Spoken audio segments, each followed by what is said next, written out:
పెట్టి సందె మసక చీర గట్టి సందు చూసి కన్నుగొట్టి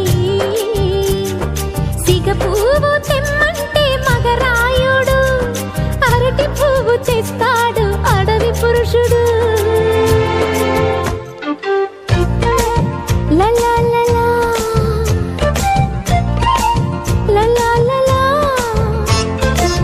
సందమామ కంచ పెట్టి సన్నజాజి బువ్వ పెట్టి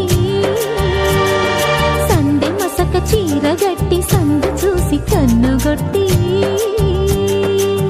భద్రాద్రి రావును పెళ్లి కొడుకోవాలా, సీతలు అంటే నిన్ను మనం ఆడుకోవాలా, బెజవాడ కనకదుర్గ బాసికాలు తేవాలా, బాసర్లో సరస్వతి పసుపు కుంకుమలు ఇవ్వాలా.